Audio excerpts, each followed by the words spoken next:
My sister's ex-boyfriend keeps showing up at family events. She's been dead for 2 years. When my sister Lisa died 2 years ago, our family changed forever. We weren't perfect before, but who is? Lisa's death really hurt us. My dad barely speaks anymore, and my mom busies herself with every charity event she can find. And I've been stuck. I've been stuck feeling angry and looking for someone to blame. Lisa was the glue that held us together. She was warm, outgoing, always laughing, the kind of person people gravitate towards. She loved hiking, photography, and the outdoors. Her death was officially ruled an accident. It was almost poetic. She slipped while hiking and fell into a ravine. At least that's what the police report said. But if that's true, why does it feel like her ghost never left? Lisa's ex-boyfriend Matt was never part of our family. He and Lisa dated for about a year before she broke it off. She said he was too controlling. He was obsessive, constantly texting her. He would show up unannounced, making passive-aggressive comments when she spent time with her friends. I remember her joking about it once, calling him my stage 5 clinger. But it wasn't funny to me. Not really. After the breakup, Matt didn't take it well. He kept texting her, leaving voicemails, and even sending her flowers at work. She brushed it off and said he'd get bored eventually. I thought she was right until the funeral. Matt didn't come to the service, thank God, but a week later he showed up on our doorstep. It was a rainy Thursday. My mom opened the door and there he was, holding a bouquet of lilies, Lisa's favorite. I just wanted to pay my respects, he said. His voice was soft, his head tilted like he was trying to look vulnerable. My mom, who has never been good at saying no, let him in. Matt sat on our couch, talking about Lisa as if he knew her better than any of us did. He described her laugh, her smile, the way she always ordered pancakes with extra syrup. My dad stayed silent. His jaw was tight. When Matt finally left, I asked my mom why she let him in. She said he's grieving too, but I couldn't shake the feeling that Matt wasn't grieving. He was lurking. Over the next few months, Matt kept appearing. He showed up at family barbecues, holiday dinners, even my dad's birthday party. He was always uninvited, always with some excuse. Your mom said it was okay, or I thought Lisa would have wanted me here. My parents, blinded by their own grief, let it slide. He's harmless, my mom said. He just misses her. But it wasn't harmless. Not when he started asking questions. Last Christmas, Matt cornered me in the kitchen. She was different with me, you know, he said, leaning against the counter. I stiffened up. What's that supposed to mean? He smiled, that thin, unsettling smile I'd seen so many times. She told me things she wouldn't tell anyone else. Like what? His smile widened even more, like how she wasn't scared to die. That night, I went through Lisa's journals. She was the type to write everything down, her thoughts, her plans, even little grocery lists. Most of it was normal Lisa stuff, like song lyrics, doodles, random observations. But then I found the entry. I think Matt's been following me. He won't stop texting. He keeps saying he knows something I don't. I'm starting to feel like I can't get rid of him. I showed it to my mom, expecting her to finally see reason. But she waved it off. Lisa was dramatic sometimes, she said. I'm sure it's nothing. A few days later, I saw Matt's car parked down the street. It wasn't the first time I'd noticed it, idling near the corner, but I convinced myself it was a coincidence. This time, though, I knew. He wasn't watching our family. He was watching me. Last week was my dad's birthday. Matt showed up holding a gift he claimed Lisa would have bought. A coffee table book about hiking trails. I couldn't take it anymore. I confronted him outside, away from my parents. What the hell are you doing here? I snapped. His smile didn't go away. Paying my respects, he said. Lisa broke up with you. She wanted nothing to do with you. Why can't you let her go? His eyes darkened. She told you that? Yes. He took a step closer, his voice dropping to a whisper. She told me a lot of things too, things she didn't tell anyone else. Then he said something I'll never forget. I was there, on the trail. I felt like the air had been sucked right out of my lungs. What? He smiled again, a cold, empty smile. She didn't fall. She looked me in the eyes and asked me to let her go. My stomach turned inside out. You're lying. He tilted his head, studying me. Am I? Ask yourself this. If she slipped, why didn't anyone hear a scream? I called the police that night. I told them everything. The stalking, the journal, his confession. I told them everything. When they went to his apartment the next morning, it was empty. No furniture, no clothes, no sign he'd ever lived there. It's been a week now. I haven't told my parents what he said. I don't know if they'd believe me. Every night I double check the locks. Every night I sit in my bed, clutching my phone, too scared to sleep. Last night I finally decided to look through Lisa's journal again.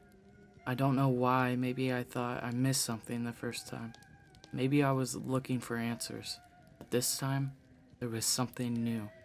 The last page, which had been blank before, now had a single sentence scribbled across it in jagged black ink. He's not watching. He's inside.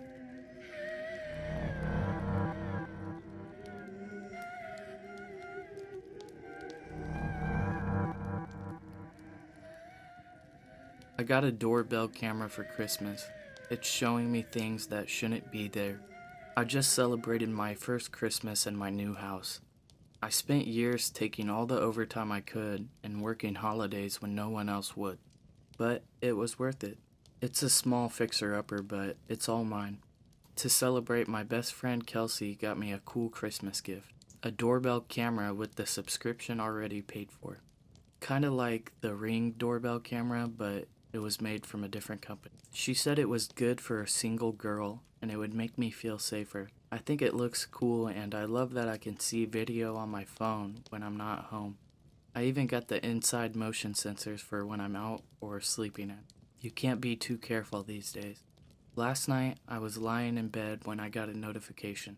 Doorbell camera activate. Who would be at my door at this time of night? I picked up my phone and opened the notification in the app. There was nothing there. Figuring it was the system being sensitive, I put it away and went to sleep. The next day, I was at work and I got another notification. Doorbell camera activate. I pulled up the video, expecting to see a Jehovah's Witness or a delivery person, but there was nothing. 5 minutes later, I got the same notification. I looked and again saw nothing. At this point, I figured there was something wrong with the system. I called the service number and they said they'd send someone out. That evening, the service person came and checked the system, but they said it was working perfect. Later, I got another notification. Doorbell camera activated. I looked and this time I saw something. A shadow moving in front of the camera. I went and looked out the window, but there was nothing there. An hour later, I got another notification. I looked and saw the same shadow, but it was closer this time. I still couldn't see anything out of the window. I was a little freaked out, so I called Kelsey. Hearing how I sounded, she offered to come over and keep me company. I sat waiting for her to arrive. Then the notification came. Doorbell activated. I pulled up the video and saw Kelsey approaching the door. I was so relieved, but then I saw the shadow. It moved until it was right behind Kelsey, but she couldn't see it. I screamed and banged on the window, but I couldn't reach her. Then, the shadow rose above her, completely covered her. She got a panicked look on her face and then just disappeared. I ran down and looked out the peephole, but she was gone. I don't know where she went, she was just not there. Then I received another notification. Connection attempt failed. Panicked, I ran upstairs to my bedroom, locked the door, called 911, and hid under the covers. Exactly 12 minutes later, the app notified me that someone was pulling up outside. I sighed in relief when I saw 2 police officers step out of the car and approach my door. Then, the screen went black. I stared at the app with pure fear. Seconds later, I got a new notification. Camera is protecting your delivery. I couldn't see anything on the screen. I'd have to go to the door to see what was there. I really didn't want to, but there wasn't any other way.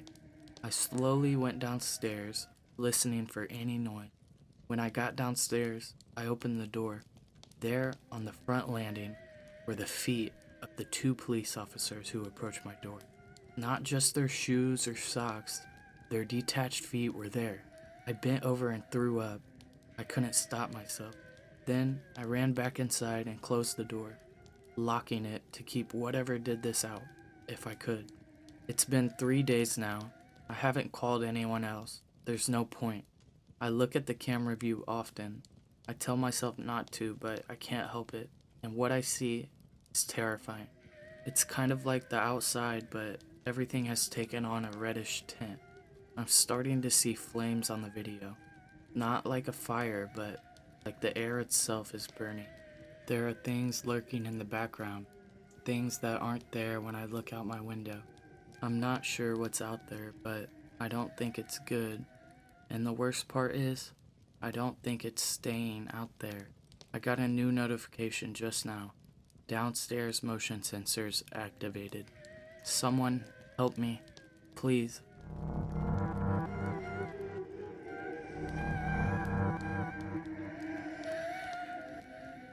I first met Dr. Marcus Shin on a rainy Tuesday in October. Like most people who seek therapy, I was just going through a rough patch. Nothing too serious. Just the usual mix of work stress and relationship issues that pile up until you can't see over them anymore. His office sat on the third floor of a brick medical building in downtown Seattle. There was a large window that looked out over the constant drizzle and gray skies. Looking back, I should have noticed something was off about him from the start. The way his smile never quite reached his eyes, the slight delay before he responded to his own name. But when you're desperate for help, you tend to ignore the warning signs. The first few sessions went well enough. Dr. Chin had this way of making everything seem flexible, or manageable if that makes sense. He'd lean forward in his leather chair, nod at just the right moments, and offer what seemed like perfectly reasonable advice. Quit my job, cut ties with my family, move to a new city, start fresh. It wasn't until I'd followed through on most of his suggestions that I realized how isolated I'd become. My savings were dwindling, my friends had stopped calling, and my family's numbers were all blocked on his recommendation. That's when his advice started getting stranger. He suggested I change my name, delete my social media, and even alter my appearance. Sometimes we need to become someone else to find ourselves, he said.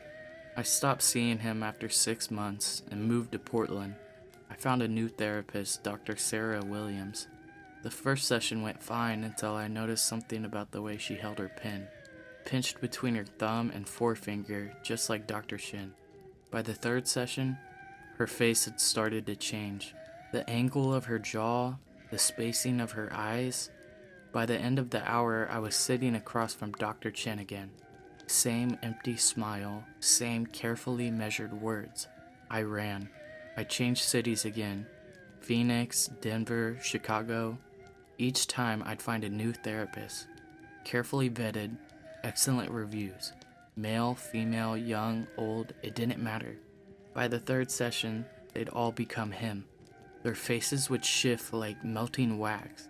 Their voices would change mid-sentence until they matched his precise, measured tone. I haven't slept properly in 3 years. I've stopped seeing therapists altogether, but sometimes I'll catch glimpses of him. In the rearview mirror of the car, he's my passenger in the back seat. Gone when I turn around. He'll be in store windows, in crowds. His face appears on strangers who turn to watch me pass. Last week, I finally broke down and called my mom. The first time in 2 years.